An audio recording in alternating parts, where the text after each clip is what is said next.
aku sedang berdoa agar aku mendapatkan keajaiban gitu kan. Padahal kan keajaiban itu sudah ada pada diri kita.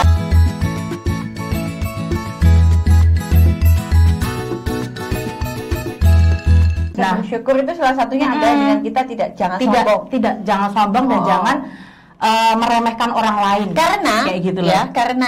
Perilaku pamer itu sesungguhnya adalah dorongan dari dia tuh masih miskin. Ya, bener. Ya enggak? Itu quotes banget. Salahnya. Bener kan sih? Bener dia kayak gitu karena kadang tuh gini, karena dedet jangan orang tuh gini juga sih, dia melakukan itu, pamer itu, tapi selalu gini ya. Pokoknya kalian teman-teman nih istilah amati orang yang pamer itu pasti dia akan pamer dengan orang yang di bawah dia.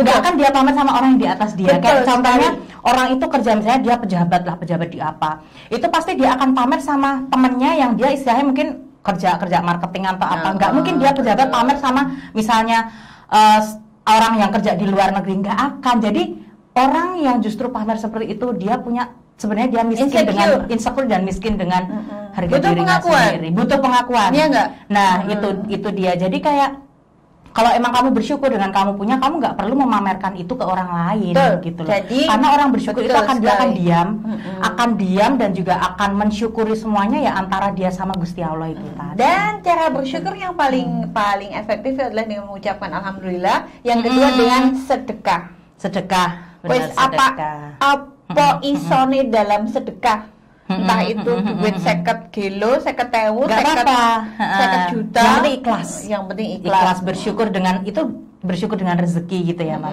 Kalau bersyukur dengan apa yang dia punya, dengan dia hidupnya, ya kayak bersyukurnya nggak harus kamu berkata ngapa sih ngata-ngatain orang atau apa, atau istilahnya julid atau apa, nggak perlu yang kayak gitu. Dan kita untuk bersyukur itu sesekali kita perlu sering take a time, sering me time, dalam artian misalnya kalau itu bersyukurnya tadi, ketika sudah menikah kan berbagi tuh. Ya benar. Tadi membagi suami ke orang enggak juga.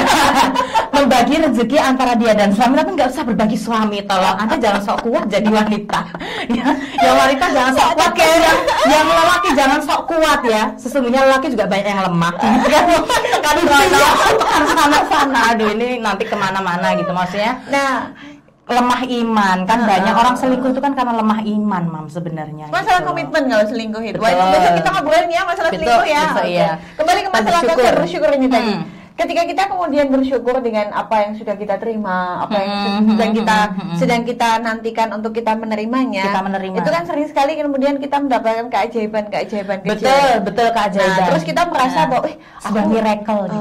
Tadi pagi aku udah sholawatan 1000 kali. Pantesan aku saat ini dapat ini Iya, gitu. pantesan tahu ada rezeki, kayak ada orang kendurinan ya kan datang ngasih. Itu juga rezeki loh yang nggak disangka-sangka ya kan.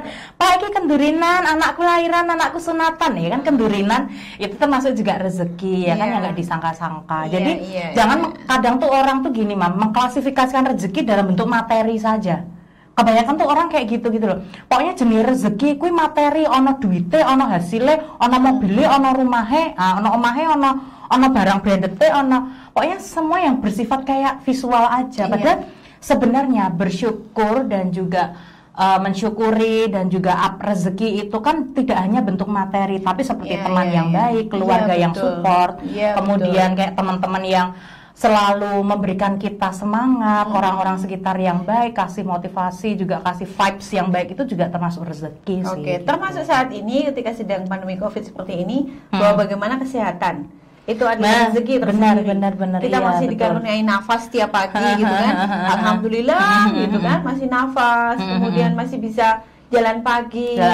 Masih bisa. Kemarin kan waktu di awal pandemi itu kan bagaimana kita struggle-nya, kita pivot untuk mengganti produk jualan dan lain sebagainya gitu kan. Masih bisa juga, alhamdulillah masih bisa beli pulsa listrik, masih bisa kesana sini naik mobil, naik motor, naik go-kart. Itu alhamdulillah sekali. Bahkan sekarang pun kayak istilahnya kriteria bersyukur dan juga investasi itu berubah gitu. Yang tadinya kita mikir bersyukur dan investasi adalah kita kayak punya waktu itu sesuatu yang kita anggap sangat berharga. Tapi ketika pandemi ini kita merasa bahwa berharga itu adalah ketika kita sehat dan juga kita masih bisa nafas. Itu beneran loh, Mam. Karena pernah kan kakak posting gitu sama makan juga di salah satu sosmed itu, kakak bilang investasi seseorang yang paling harus kamu hargai adalah waktu. Kemudian ada teman kakak yang ngomen dan dia saat itu kena COVID, Mam.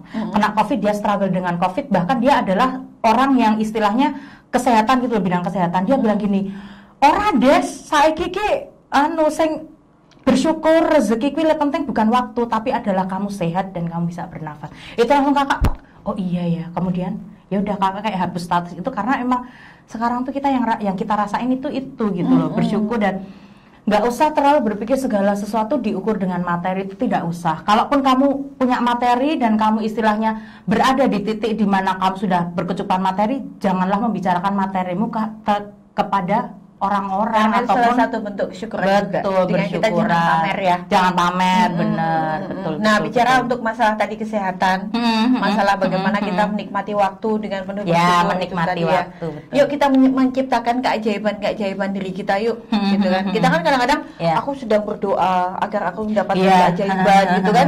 Padahal kan keajaiban itu sudah ada pada diri kita, gitu. Ya, cuma tidak disadari. Tidak disadari. Bagaimana saya manusia ketemu dengan Kak Iya, betul. Siapa yang bermimpi coba?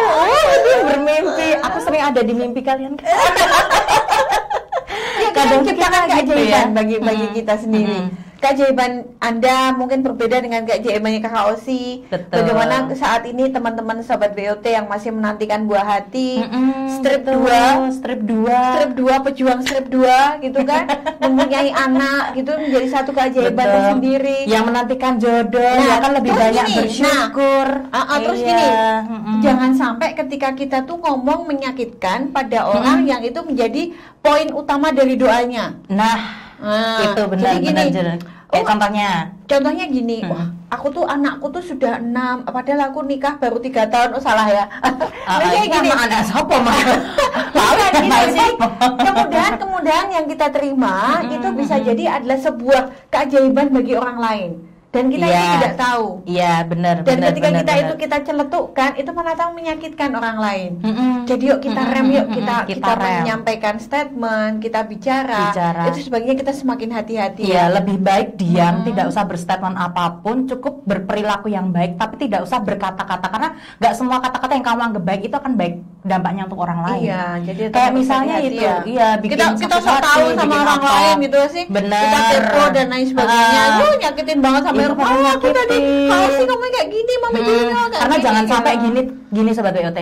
Kadang doa-doa yang kita ucapkan kita nggak sadar tuh, menurut kita baik, tapi jika itu tidak baik efeknya di orang lain, itu akan berpengaruh di mungkin kesehatan mental orang lain. Nah, kita hati-hati loh sampai nanti ke arahnya mental orang, karena nggak semua orang itu bisa. Kalau misalnya kamu sih niatmu baik, kayak misalnya pamer, aku kemarin beli mobil baru nih, dapat hadiah dari bosku. Sedangkan orang yang kamu omongin itu dia mungkin belum punya mobil sendiri atau apa, bisa jadi justru itu akan kena di mentalnya orang itu. Bukannya dia berpikir kalau kamu akan menyemangati dia, justru kayak menyemangati, tapi kayak kok kayak ngedonin aku. Nah, kita tuh kan nggak pernah tahu dalamnya hati seseorang ya. Kita nggak pernah tahu. Jadi hati-hati gitu. Jadi, ngomong kayak gitu betul. Jadi karena itu benar. Kemudahan yang kita terima bisa jadi itu sebagai keajaiban untuk orang lain. Jadi cukup di diri kita aja. Kita syukuri sendiri. Tadi ada beberapa hal tadi ya, bahwa kita tuh harus bersyukur setiap hari, setiap pagi, setiap waktu. Dengan apapun yang kita terima, nafas saja kita bersyukur ya. Kalau dari teman-teman yang penyintas COVID mungkin punya pengalaman bagaimana kita selalu pakai masker, bukan selalu pakai ini loh alat bantu nafas. Nah, kemudian diukur saturasinya setiap harinya seperti apa. Aduh, masya Allah, gitu kan. Mudah-mudahan gitu COVID segera pergi deh ya. Amin. Gitu betul. Ya, jadi tetap jaga kesehatan, kita bersyukur dengan kesehatan kita, habiskan waktu yang baik untuk keluarga kita. Ya, jaga ucapan, jaga hati, dan juga jangan menyakiti orang lain, karena kita tidak pernah tahu dalamnya hati seseorang itu akan mengaminkan yang baik atau tidak untuk segala kata-kata kita. Kan, apalagi seperti itu ya Kak ya. Oke. Tetap keep healthy, keep wealthy, keep happy. Sampai ketemu lagi. Bye, Sobat BOT.